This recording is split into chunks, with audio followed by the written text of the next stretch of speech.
My wife, Kathleen, I always called her Kath, passed away in January of 2017, and had a lot of family and friends around who came in for the services. Shortly after everyone left and went back to their normal lives, I began to have an overwhelming emotion of strong anxiety and fear, and it was very surprising to me. It started to move into the things that I would normally do in life that I didn't even think about before. Just the little things like having to go to the supermarket or having to get a haircut, mowing the lawn. It was very crippling. I just started taking down journaling notes. This was the very first journal entry I did on March 3rd.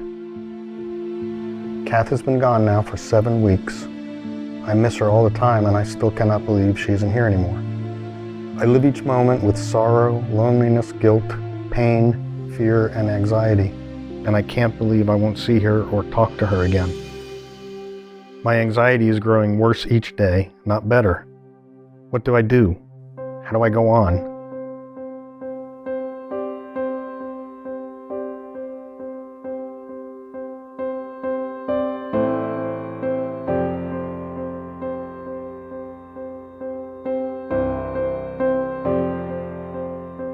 Welcome to Grief Share's Loss of a Spouse.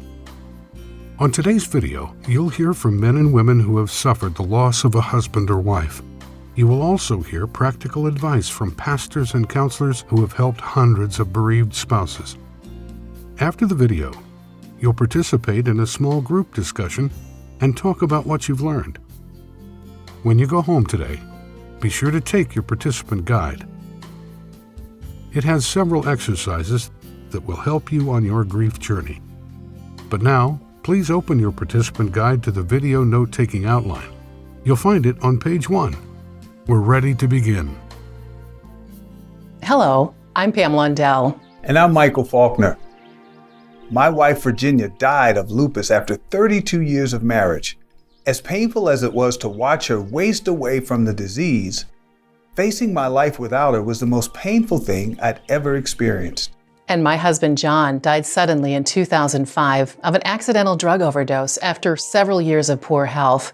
We'd been married for 11 years, and I was devastated to be a widow at a young age. Although neither of us wanted to, Pam and I started a journey without our spouses. And today, we want to give you comfort and advice that will help you move forward as well. The first thing we want you to know is that grief will affect each of you in very different ways, because everyone's grief is unique.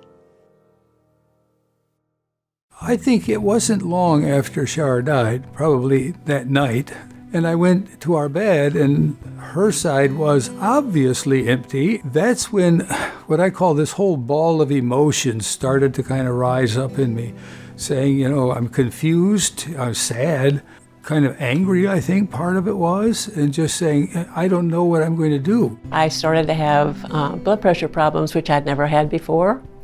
My heart would race and had never done that before. I started feeling, and this is throughout that first day, this intense pain, physical pain. My chest was hurting, my abdomen was hurting, I couldn't eat. Grief can also affect your memory and concentration. One of the incidents that I had was at my local grocery store. And after I put my groceries in my car, I couldn't find my glasses anywhere. And I knew that I had worn them when I was there. I went back in the store and I looked and looked and looked for my glasses. And finally, one of the clerks came over and they said, "Mrs. Waldron, can I help you with something?" And I said, "Yes. I can't find my glasses." And she looked at me and she said, "You're wearing them." And so it was then that I realized how very deeply my grief was affecting my mind. I wanted to read the Bible, but I couldn't read the Bible. I had to listen to the Bible because I couldn't focus on the page.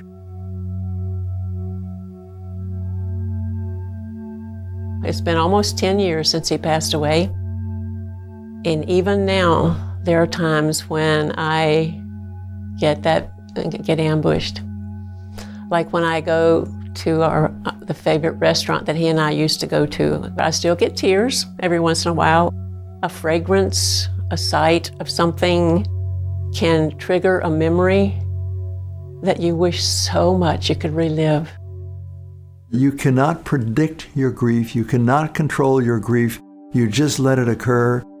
What would have been my wife's birthday was a very hard day for me. And at that point, it had been over 7 months since she had passed, and I thought I was prepared for it. But that day hit me very hard. When you think about the loss of a spouse, it can be very painful because this is someone whose lives have been intertwined. You know, even just simply going to wash your face and looking in the mirror and realizing that you won't see that person standing next to you anymore. You know, sitting in the congregation and having an empty seat next to you. So it can be very painful to have to think through all of those moments without that individual. Even as you're beginning to move things around in your home and having to pick up something that they left sitting there, the smell on the pillow where they last laid their head, or seeing their plate on the table, those things can be hard to begin to move away from. But just know that it takes time, but it can be done. You know, after Rick died, it just felt overwhelming. I was like, oh man, I don't know if I can stay in this house. I don't know if I can be responsible for all the outside stuff and all the inside stuff. When your spouse died, you not only lost a companion, you also lost the many ways your spouse contributed in your home, what grief experts refer to as secondary losses. There are all these secondary losses that occur. They were the errand runner, the checkbook balancer, the shopper, the gardener, and you have to identify all these others, and there's probably 30 or 40 or maybe even 50 secondary losses. One of the greatest challenges that I've dealt with since Teddy's death is the connection of all electronics, which has been extremely frustrating for me. I became dependent on him for those types of things. He could just do it with great ease. After JD's death, the one thing that I have learned about myself is that there were lots of things I could do on my own, without him. For example, take the vehicle to get the tire fixed, or go get an oil change if I had to, because those were things that he took care of, not me. There were lots of things I realized I couldn't do, like how to change the belt on a dryer. I can do that now. And how to fix take a washing machine apart and put in a new water pump. I can do that. There are many things that I've learned to do that I never thought I would ever be able to do.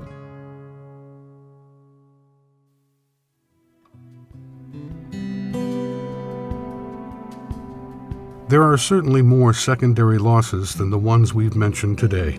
To learn more about how to deal with them, see your Loss of a Spouse Participant Guide. Now, here's some advice on how to get the help you need in the short term.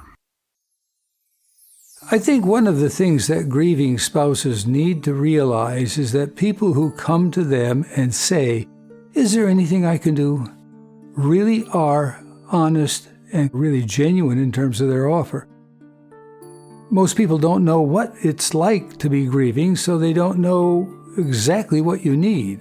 Make a list of people who've said, hey, if you need anything, call on them, saying, okay, I noticed that the weeds are growing in my bushes, and maybe you'd be willing to come over and pull the weeds. I need my lawn mowed. John has soccer practice on Thursday nights. Can you take him there for the next couple weeks? To be very specific about your request, and then hopefully they'll be able to respond. There's one task that you might really want help with: going through your spouse's clothes and other possessions. I remember wanting to look at and even smell John's clothes to feel close to him, and it took me several months and my sister's help to finally let go. I also have a friend who was on the same journey who donated his wife's items the next week. There is no right or wrong way. I tried to avoid sorting through Virginia's clothes, but found that I had to deal with them. Some try to put it off indefinitely, but ultimately, that's not a healthy strategy. That said, when you do try to go through your spouse's belongings, remember that you don't need to go through them right away. and you don't need to do it all at once.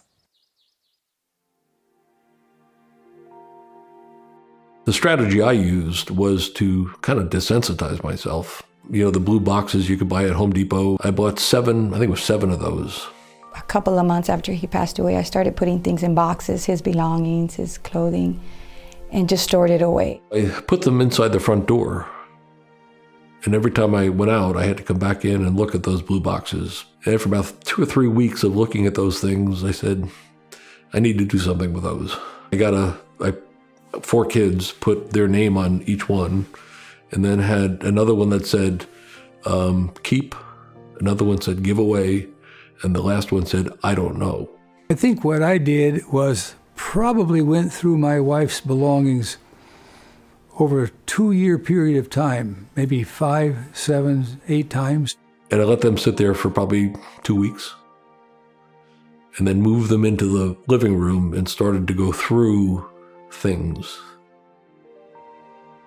Then I opened up her left-hand drawer on her desk, and she had kept every card I had ever given her. I closed it, and about a year later, I could go through those.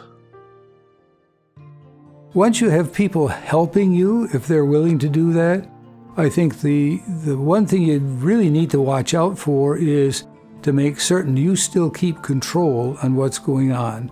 That is to say, you need to be involved somewhat. You don't necessarily have to do all the physical labor, but you're still the one who makes the decisions. Although it is important to be involved in making these decisions, what happens when people who are helping you don't agree with your choices? When you're dealing with well-meaning individuals who want to give you advice that may be contrary to decisions that you've already made, don't cut them off. You need those people in your lives. Just keep in mind that they may not know all of the things that you're dealing with. They may not know all the things you need to consider when you're making a decision. And so when you can be logical and put that on paper and show them, it can be helpful for both of you as you're making those decisions. If you're involved in the decision-making process, you're better protected from regrettable choices that others might make for you. That's right, and if you make the decisions about what to do with your spouse's belongings, you can preserve precious memories for the future. After the death of your spouse, some of your friends might find it harder to relate to you. I began to realize very shortly after Bob passed away that I was no longer a part of a couple's world. They did not include me in their date night anymore. And that was very hurtful to me because I really needed them more then than ever. Friendships really change when widowed because if you had a coupled relationship with another couple, the dynamics change. And so it feels different to couples. They were afraid that I might break down and spoil their evening, perhaps. And also, I have discovered through the years that a widow can become a threat to the woman of that other couple. Even though it's hard to maintain friendships after the death of a spouse, long-term relationships are too valuable to sacrifice if they can be saved. If there is any way to maintain those friendships, it's worth it. Fortunately, our experts have some advice for you. If this is a relationship that you valued, contact that person and actually ask, can we go to tea? Can we, connect for lunch? What I have found is sometimes it's not that the friends don't want to be there, they don't know how. This is another area where transparency and honesty is really important. Even bringing up to them, I am no longer a couple. How do you feel about having me involved as we used to be involved? What are some of your thoughts? What are some of your concerns? So I have felt very lonely since Yanti died. I can feel lonely, in the morning, at night, all times of day, because I'm used to talking to him and I'm used to laughing with him and sharing every intimate detail of my life with him, and he's not there. You just can't escape loneliness when the love of your life dies. It will be an issue that will come up again and again, but we can give you some good suggestions for dealing with it.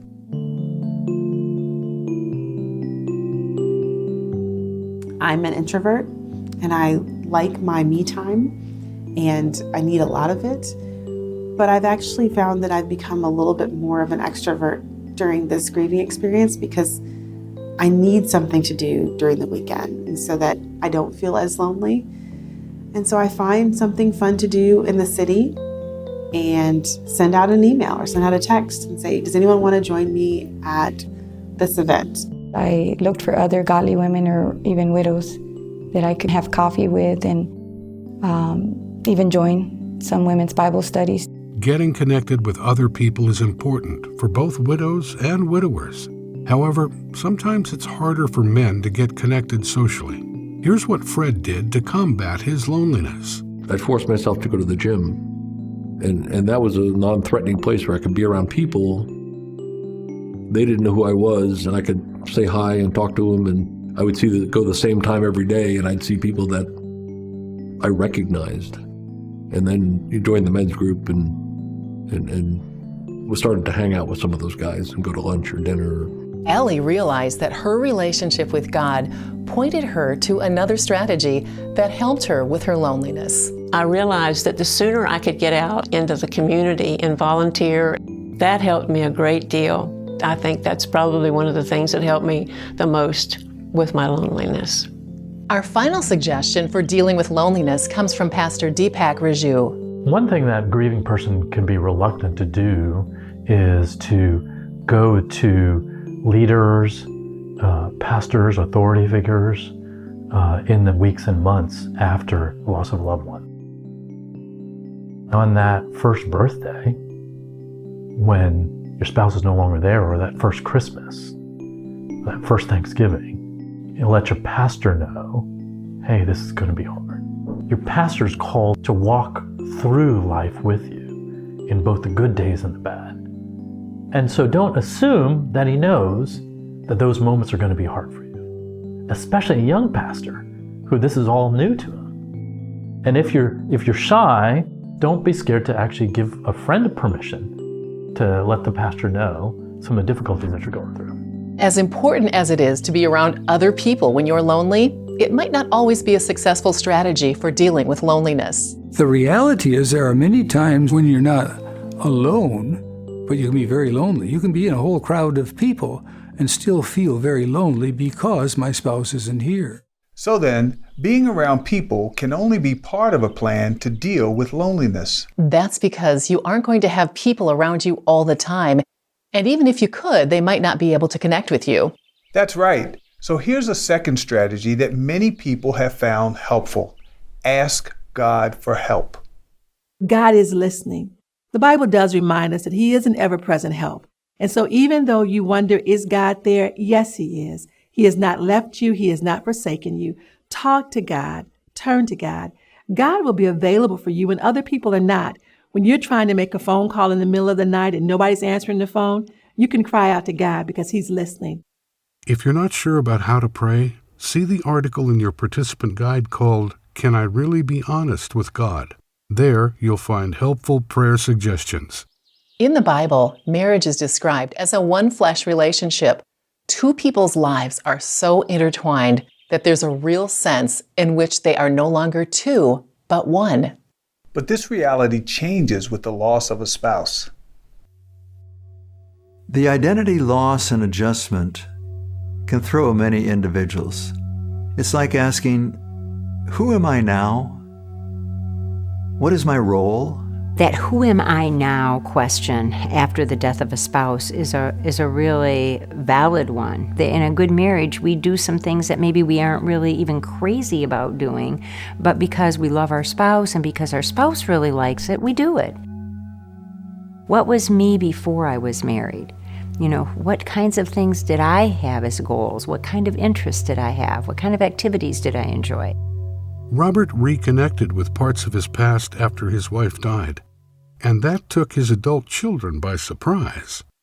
My adult children, I think it was already about 6 or 8 months after Char died, came to me and said, Dad, you're so different. You know, what's going on? You're so different.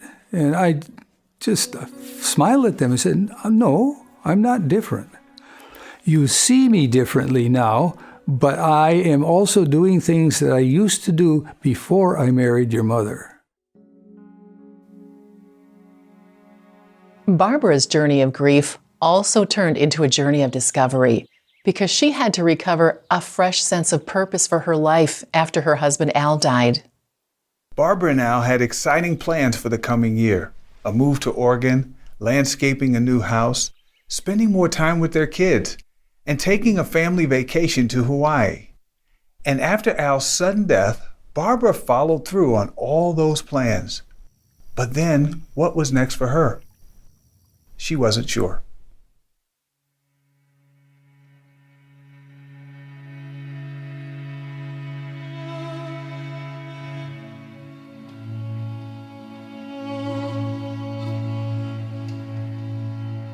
I would get up in the morning and I would work in my yard or take care of the house.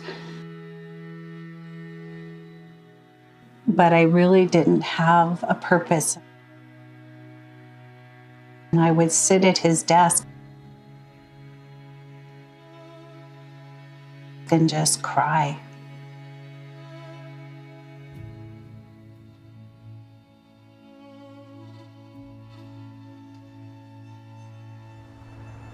I was actually on my way to a meeting and I had my radio on in the car.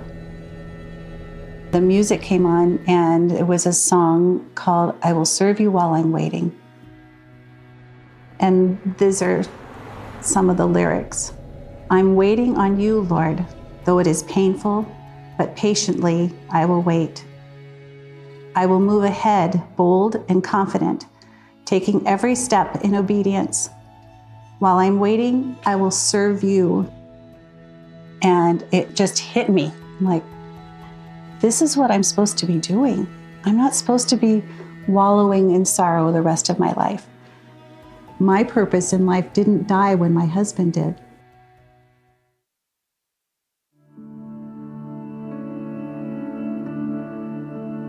So I've always loved playing with flowers and working in the garden. So I researched on trying to find if there was a school that I could take to learn floral design, and maybe then I could work at a floral shop. And that is what I did. The flower shop that I worked at is also owned by the same family who has the funeral home right next door. So we were obviously going to be having a lot of sympathy arrangements and sympathy work to do.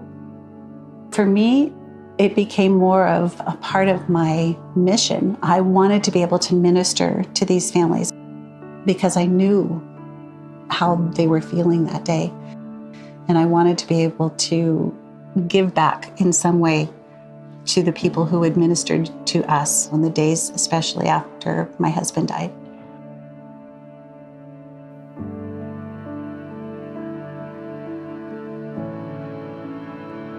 And now I get to have that blessing of working with young couples or older couples as they step forward towards a marriage. And if I have that opportunity to share a little bit of my story with how God has continued to bless me, I take that opportunity. Having this little business lets me reflect a little bit of the joy that I'm feeling inside that God has given me.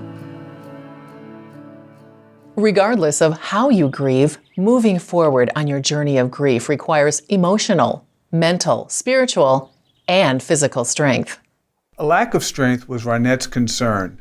Her husband Daniel died from colon cancer. Afterwards, she became even more aware of her weakness.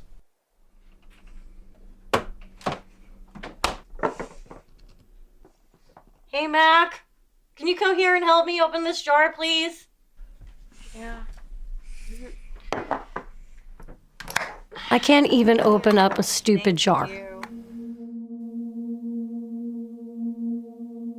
After Daniel passed, asthma was a really big struggle for me. I had more issues with psoriasis. My face got extremely puffy and red.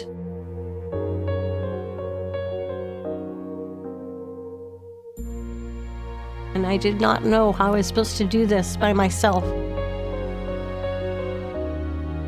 Daniel was the encouragement in my life, telling me, you are stronger than you believe.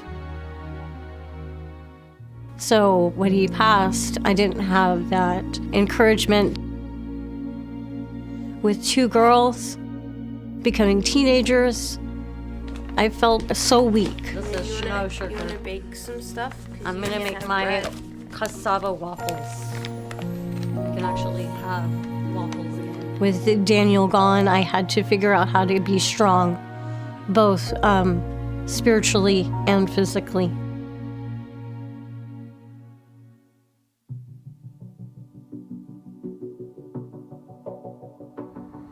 It was a Christian-based system, which really helped connect my physical strength and my spiritual strength, which I needed to go through my widowhood. As I was preparing for my black belt test, I came down with 103 fever. It turns out that I had strep.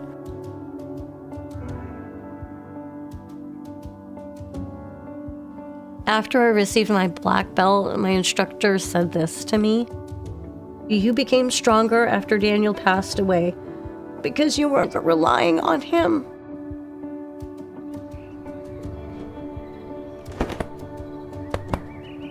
You were relying on God to strengthen you and to make you strong, because in reality, it was God who was giving you the strength. I took vacations across the country by myself with my 2 kids. I am on my way to graduating with a bachelor's degree in educational studies. After my black belt, I became an instructor. That's okay. Follow along. Ready? Sing kata.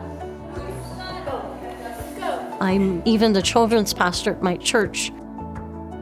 And I never thought I could do all that. It's because I relied on God's strength.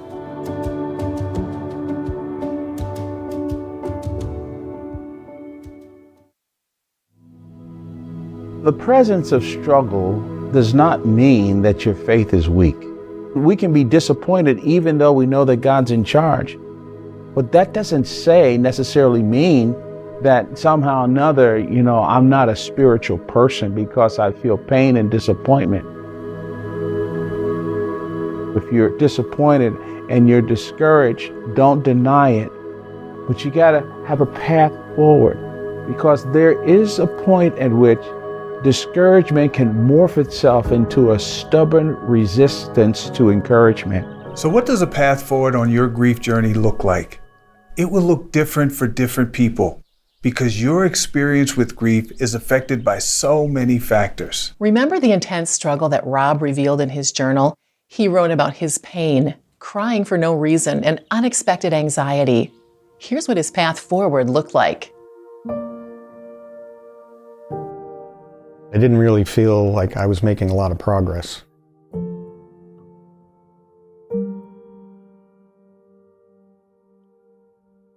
I realized that I was going to have to force myself to start doing some of the things that I was afraid to do.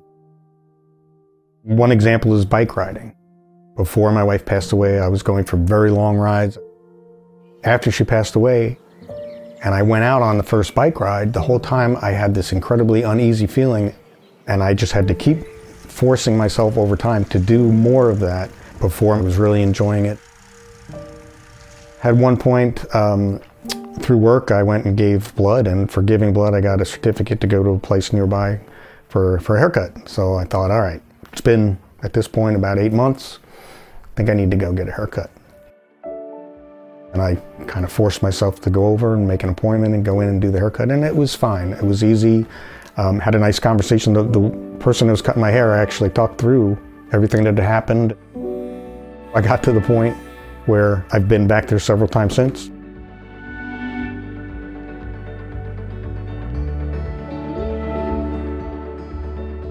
I was at an event at work and I started making some jokes, and one of my coworkers came up and said, "It's just nice to see you smile again." And I think it was at that point where I realized that I had made progress. It was a turning point for me.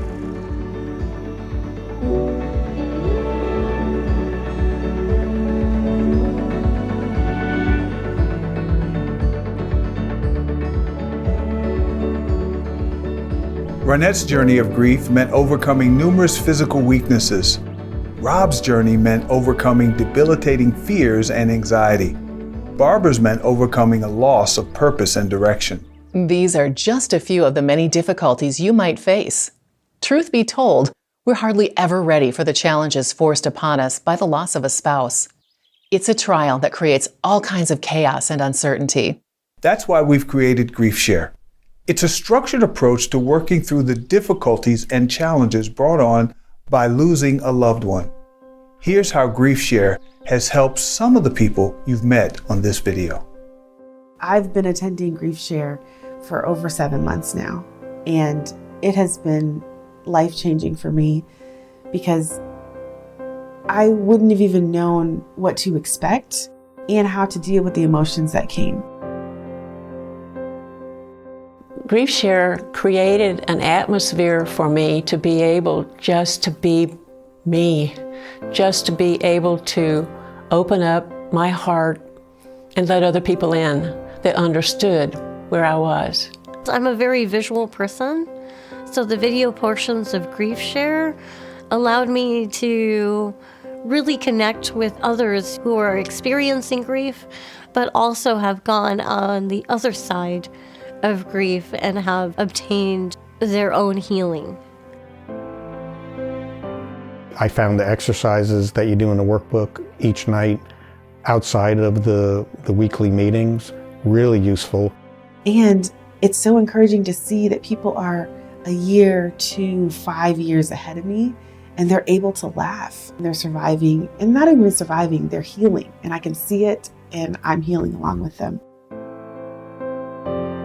We need to rush to people that will help us to experience a path to hope, a path to joy, realizing that God still cares even though we don't feel it, but He's there and we see Him through other people. They can help us and give us a sense of perspective. We hope you've been encouraged today. We know the challenges you're facing are extremely difficult. But that's also why we want you to consider joining a GriefShare group. For over 20 years, GriefShare has helped people like you and me find hope and direction for the journey of grief. A typical GriefShare meeting is like today's Loss of a Spouse seminar. So if this is helping you, you'll benefit even more from participating in a weekly 13-session GriefShare group. So talk to your host about when the next GriefShare cycle begins. And if the church hosting this Loss of a Spouse event doesn't offer GriefShare or won't be offering one soon, you can still locate a GriefShare group that meets near you. Just visit griefshare.org. And if you're interested in starting a GriefShare group at your own church, our team of ministry coaches are eager to help. Just give them a call at 1-800-395-5755. Now it's time to form a small group for a brief discussion time. Your group will talk about what you've heard on the video today. If you don't feel comfortable sharing, it's okay. No one will force you to talk. And you'll probably get a lot out of just listening to what others share. One more thing, don't forget to take your participant guide with you when you leave. We hope you use the suggested exercises as you continue on your journey of grief. Thank you for joining us today, and God bless you.